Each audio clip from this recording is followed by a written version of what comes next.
Bueno, arrancamos contigo hoy, Marta, si te parece bien. Bueno, ayer se presentó en la Feria de Libros de la UNAM Ajá, este libro que voy a pedir que pongan la portada ahí mientras yo está. hablo, a 100 Sí, años del 10 de mayo, que es un libro muy importante para la historia del feminismo. ok. Arranca relatando desde el primer Congreso Feminista de 1916, un grupo de ¿En feministas dónde fue? en Mérida, Yucatán. Ok. Fue en Mérida, Yucatán, fue nacional, ¿no?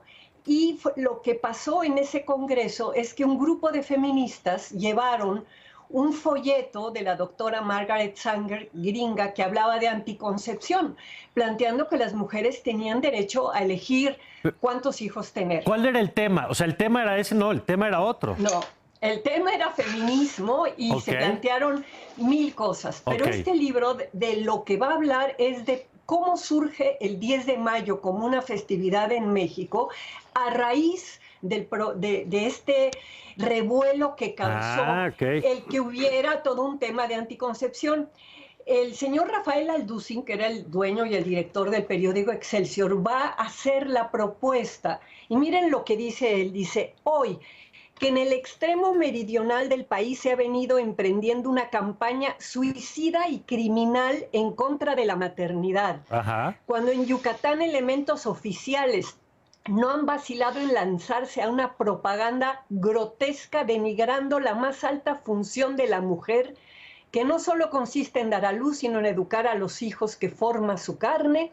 Es preciso que la sociedad entera manifieste con una fórmula banal, si se quiere, pero profundamente significativa, que no hemos llegado de ninguna manera a esa aberración que predican los racionalistas exaltados, sino que lejos de ello sabemos honrar a la mujer que nos dio vida. Ah, Entonces ¿qué tal? Alducin, desde el Excelsior y de la mano del episcopado mexicano y de otros empresarios, agarran la idea del 10 de mayo que ya se festejaba en Estados Unidos Aquí no se y festejaba. no, se empezó a festejar en 1922, Ok. 6 años después de este congreso.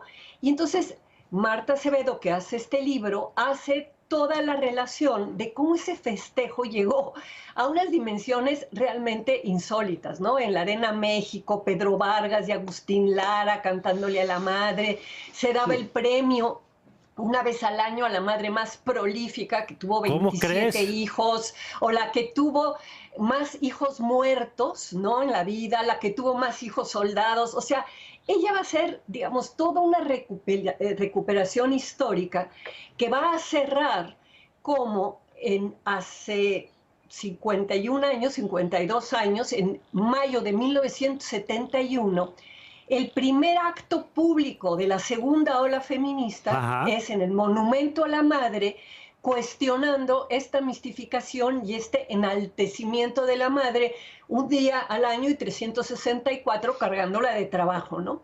Entonces es un librito muy delgado, sí, pero que trae una historia muy jugosa y que va a poner, digamos, ¿no? Todo el transcurso de cómo a principios del siglo pasado las feministas empiezan a plantear el tema de quiero decidir sobre mi propio cuerpo con respecto a si quiero tener 12 hijos o 15 hijos o nada más 2, 3 o 4, ¿verdad? Cómo eso va a tener una reacción muy fuerte, sustentada y apoyada tanto por la Iglesia Católica, por los medios de comunicación en ese momento, y cómo el Día de la Madre, que en un momento en México era un tema pues de festival de la escuela y tú Sí, le sí, sí. regalabas algo tal, de repente ahora ya, por ejemplo, la universidad le da el día libre a las madres, hay empresas en donde les regalan su flor, donde ya el Día de la Madre es una celebración y un rito y un mito impresionante. Bueno, Entonces, conocer es un evento económico incluso muy relevante. claro, muy, muy relevante, claro. Y aquí se nota, digamos, tanto la cuestión ideológica como la cuestión económica. Entonces, ayer fue la presentación en la feria de la UNAM, estuvo llenísimo, ¿no? Además, muchísimas chavas jóvenes feministas que no conocen esta historia y cómo el feminismo de la segunda ola va a arrancar, ¿no? Con esta crítica, que es una crítica a que todo el trabajo de cuidado, el trabajo doméstico,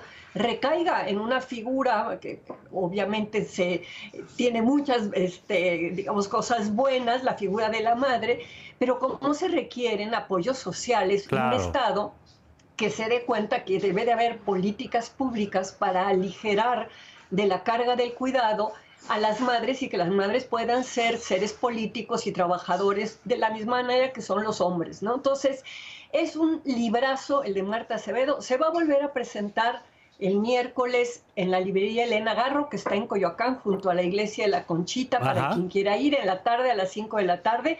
Y pues seguiremos hablando de todo el tema de lo que implica una política nacional de cuidados, que es uno de los ejes de lucha del actual movimiento feminista.